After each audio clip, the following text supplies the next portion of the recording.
እሺ መጀመሪያ የጠቆረውን ካነሳን በኋላ ሻክ እናደርጋለን።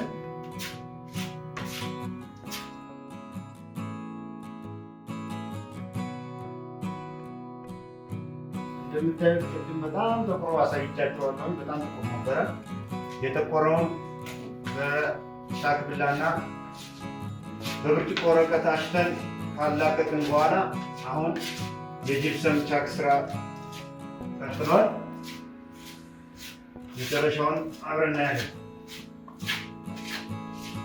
እንግዲህ ሊጠቁር የቻለው እርጥበት ፍሳሽ ባጋጠመው መልኩ ጠቁሮ ፈንገስ ነገር ይዞ ነው የጠቆረው። አሁን ልቡ እስከሚጠፋ በብርጭቆ ወረቀት ከፋቅን በኋላ በጂፕሰም ነጭ እንዲሆንልን በጂፕሰም እያስተካከልን ነው።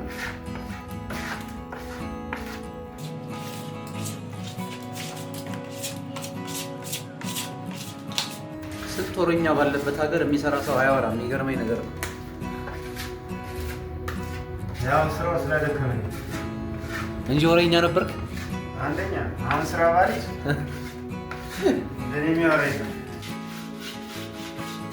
እንደምትመለከቱት እንግዲህ የቻክ ስራው አልቆ በብርጭቆ ወረቀት ከመጀመሪያው ግድግዳ ጋር የጠቆረው ካልጠቆረው ክፍል ጋር እንዲመሳሰል እየታሸ ያለበት ሁኔታ ነው ያለው። ይሄ ቻክ የተደረገው ፓርት እጅግ በጣም ለአይን የሚያስጠላ የነበረ የጠቆረ ቦታ ነው።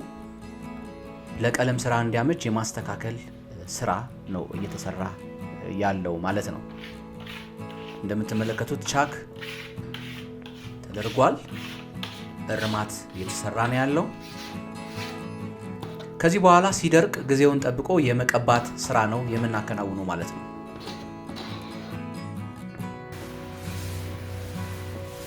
አሁን እንደምትመለከቱት የመቀባት ስራ ተጀምሯል።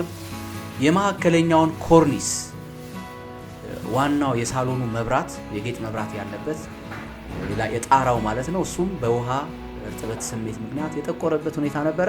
አሁን ቀለም እየተቀባ ነው። እንደምትመለከቱት ሶፋው ላይ ያሳል በአንድ ብሩሽ ከጥቁረት የነጭ ቀለም ወደ መያዝ እየሄደ ነው ያለው ማለት ነው። እንግዲህ ይህ የቀለም ስራ ሲያልቅ ቤቱ ምን ሊመስል እንደሚችል አብራችሁን ሆናችሁ የምትመለከቱ ነው። በዚህ አጋጣሚ የተለያዩ የቀለም ስራዎችን፣ የፌራዮ ስራዎችን፣ የዲሽ ስራ ልታሰሩ የምትፈልጉ ሰዎች፣ የኮንስትራክሽን ግንባታ ላይ ያላችሁ ባለሙያዎች፣ የፌራዮ ባለሙያ የምትፈልጉ ከሆነ፣ የቀለም ስራ ባለሙያ የምትፈልጉ፣ ሌሎችም ስራዎች የምትፈልጉ ከሆነ በዚህ በምትመለከቱት ስልክ ቁጥር እየደወላችሁ አብራችሁን በመሆን ልትሰሩ አብረን ልንሰራ እንችላለን ማለት ነው።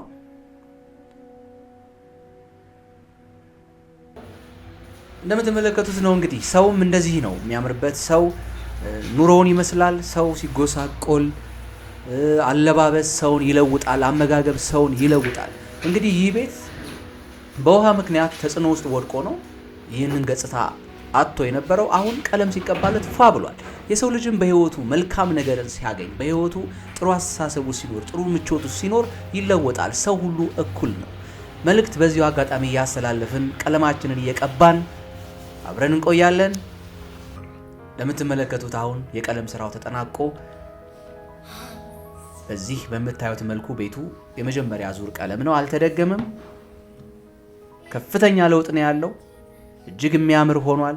ተመልከቱት። ይህ ሳሎኑ ቅድም ያያችሁት ቻክ የተደረገበት ቦታ በሙሉ ቀለም ተቀብቶ ይህንን ገጽ ይዟል። ይህን ገጽ የሚይዝ አይመስልም ነበር። ተመልከቱት።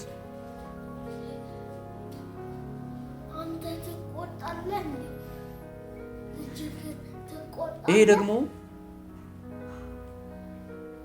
ቅድም ያሳየኋችሁ የቪዲዮ መጀመሪያ ላይ የነበረው የኮሪደሩ እጅግ ጥላሸት የነበረ ጥቁር የነበረ ቦታ ነው።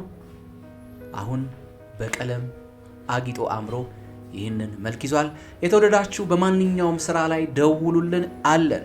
ይህንን ቪዲዮ የምትከታተሉ በሙሉ ሰብስክራይብ፣ ላይክ፣ ኮሜንት፣ ሼር አድርጉ። ባይ ባይ።